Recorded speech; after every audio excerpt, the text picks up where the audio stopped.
Bonjour tout le monde, bienvenue sur ma chaîne YouTube. Je suis Leslie Dumex, make-up artiste professionnelle, et aujourd'hui je voulais vous faire un review du nouveau fond de teint Anastasia Beverly Hills. Ça s'appelle le Impeccable Foundation. D'après leur publicité, donc il floute complètement la peau, il est ultra mat et longue tenue.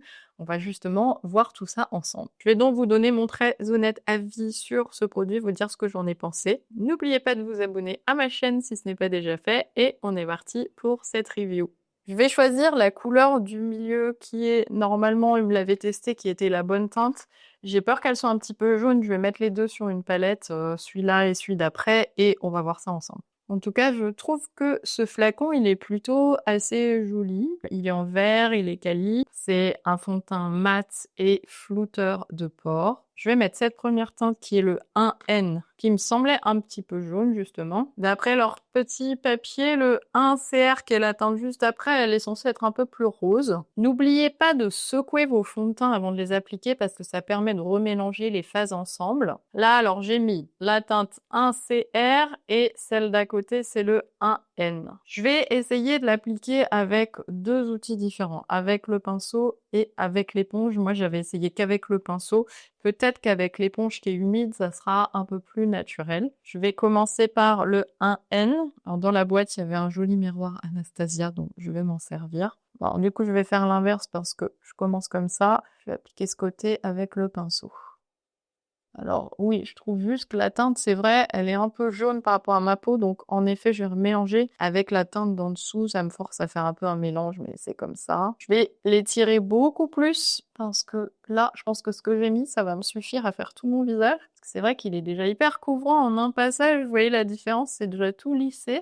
Apparemment, à 93%, les femmes sont d'accord pour dire qu'il lisse la peau. En tout cas, il cache vraiment très bien les imperfections au premier passage. J'aime pas en mettre trop sur le front parce que j'ai l'impression que ça marque plus les ridules. Pour le moment, c'est assez impressionnant. J'ai même pas fait de correction encore que on voit plus aucune tache. Après, j'ai pas non plus énormément de taches, mais j'ai une amie qui l'a testé, qui a beaucoup plus de taches que moi. Elle m'a dit aussi que déjà, ça avait hyper bien unifié sa peau. Et alors, il est hyper mat, en effet. Moi, j'ai la peau quand même un peu grasse. On peut bien voir qu'entre la droite et la gauche, j'ai vraiment plus de brillance. On a vraiment un fini hyper naturel. Je sais pas ce que vous en pensez, mais je trouve que c'est assez joli. En vrai, c'est sûr que c'est beau aussi, mais ça peut paraître un peu épais. Faut vraiment pas en mettre beaucoup. Là, j'en ai peut-être appliqué un peu trop. On va essayer le côté droit avec l'éponge. Je vais en mettre moins cette fois. Je me dis que ça va peut-être absorber. Alors souvent, je fais l'inverse. J'utilise l'éponge quand je veux couvrir davantage, mais couvrir de façon très naturelle. Je sais pas comment expliquer, parce que comme ça absorbe un petit peu, ça a tendance à faire plus naturel que le pinceau. Dès que je commence à utiliser des fonds de teint un peu épais, souvent je prends l'éponge pour maquiller. Je le fais rarement sur moi, mais je le fais sur une fille qui aurait pas mal de corrections à faire, par exemple. Alors, je vais même passer un peu là sur le haut de mes paupières, pas trop proche de l'œil, mais pour unifier, ça marche assez bien. Je vois pas une grosse différence d'application entre le côté éponge et le côté pinceau.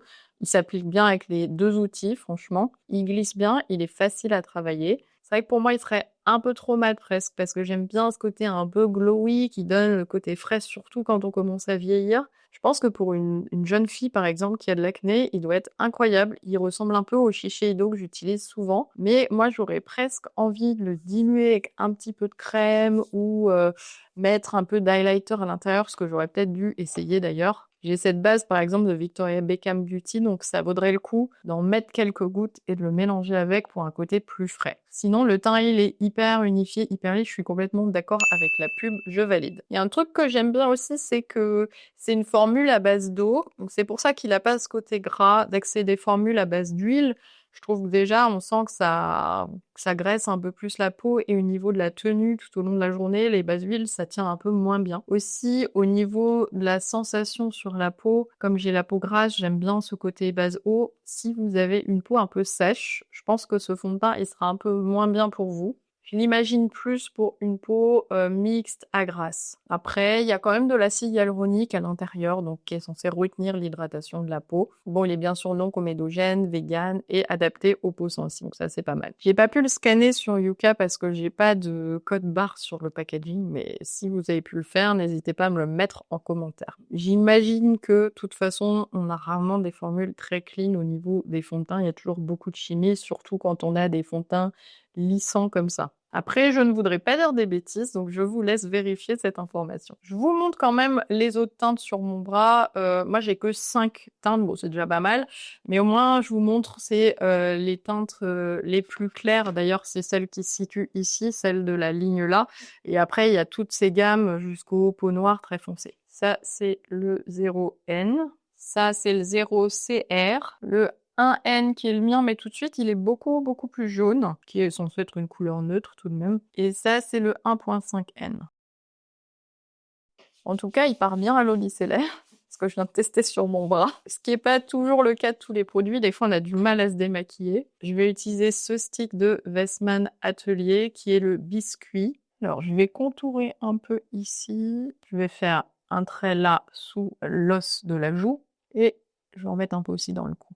Ensuite, avec mon pinceau ou éponge, hein, comme vous préférez, venir un petit peu l'étaler. Alors souvent, je préfère le prélever au pinceau plutôt que de l'appliquer comme ça directement sur le visage. Je trouve que ça fait moins de taches. Parce que là, vous voyez, ça a tendance à faire un peu des taches parfois. Je vais remélanger un peu avec mon fond de teint. Pareil, hein, sous la joue.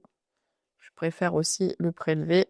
Je vais d'ailleurs continuer avec ma technique, je vais le prendre comme ça pour en rajouter un petit peu. Ça a tendance un peu plus à le mélanger dans le pinceau, en fait, je trouve. C'est pas une couleur très foncée, là. Elle est vraiment pas mal, cette teinte, pour les peaux claires. J'aurais presque envie de mélanger avec la teinte un peu au-dessus, qui est plus chaude. Mais là, j'ai tendance à donc le mettre dans le cou et à remonter un peu ici pour accentuer un peu ce côté osseux du bas du visage. On va dire plutôt que ça dessine la mâchoire. Je contourne mon teint un petit peu avec les sticks pour rajouter du contraste et de la dimension à mon visage. On va pas rester sur un make-up pas terminé. Je vais mettre un peu d'anti-cerne Natasha Denona. Ça, c'est le Y7. Alors, il est peut-être un peu jaune pour moi. On va voir tout de suite. Non, je remets un point de la teinte en dessous. Il me semblait un petit peu jaune, donc j'ai remis un point de la teinte en dessous. Je vais l'étaler avec un pinceau. Je vais venir en mettre là aussi au coin de l'œil. Je trouve que ça lift un petit peu le regard. Et si j'ai d'autres corrections, mais en vrai, le fond de teint est déjà tellement bien corrigé que je crois pas que j'ai trop d'autres corrections à refaire. J'ai travaillé pour Valentino Beauty la semaine dernière et du coup, j'avais envie de tester un peu leurs blushs. Les rouges à lèvres, du coup, je les ai testés sur le shooting et j'ai trouvé sympa, mais je les ai pas encore testés sur moi. Alors ça s'appelle le Eye to Cheek. C'est le numéro 05. Je vous montre cette couleur qui a l'air hyper jolie, un peu framboise.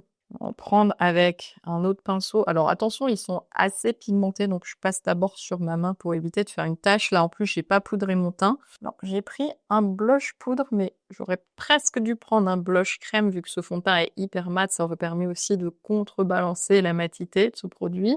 La couleur, elle est hyper jolie. Il est bien pigmenté. Je dirais qu'il est du coup presque un peu trop mat avec ce fond de teint. C'est pas forcément le combo que j'aurais fait à la base. Je vais en mettre aussi un peu là au niveau de la tempe. J'aime bien remonter mon blush en général. Là, le teint est fini. J'ai pas mis d'highlighter encore, mais je trouve le résultat assez joli quand même.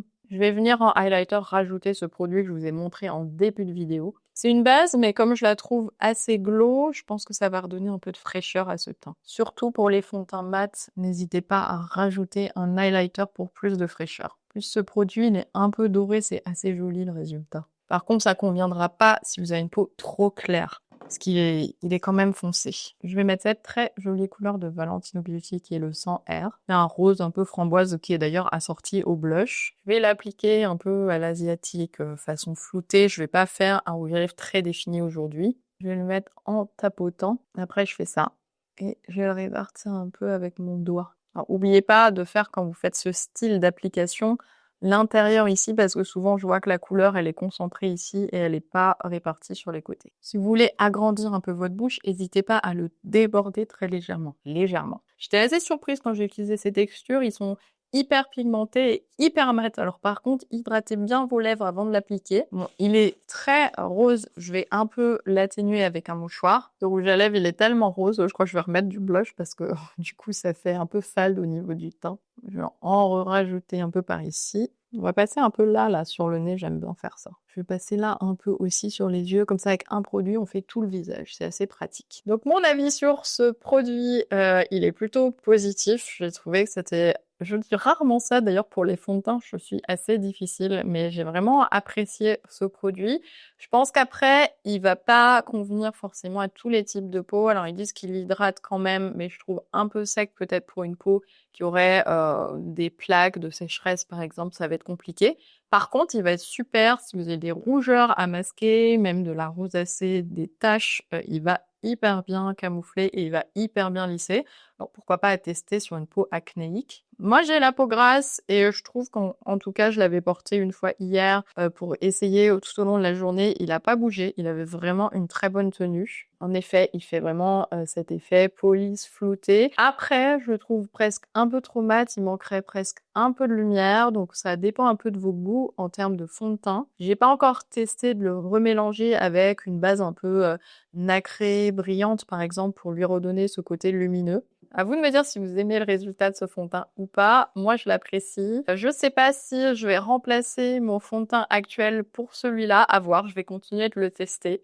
Mais il me plaît vraiment beaucoup. Idem, je sais pas non plus sur une peau plus âgée ce qu'il pourrait donner. Est-ce qu'il marque les ridules ou pas? J'ai pas l'impression, mais quand même petite réserve là-dessus. N'hésitez pas à aller voir ma page Instagram, à vous abonner et à bientôt pour d'autres vidéos. Au revoir tout le monde.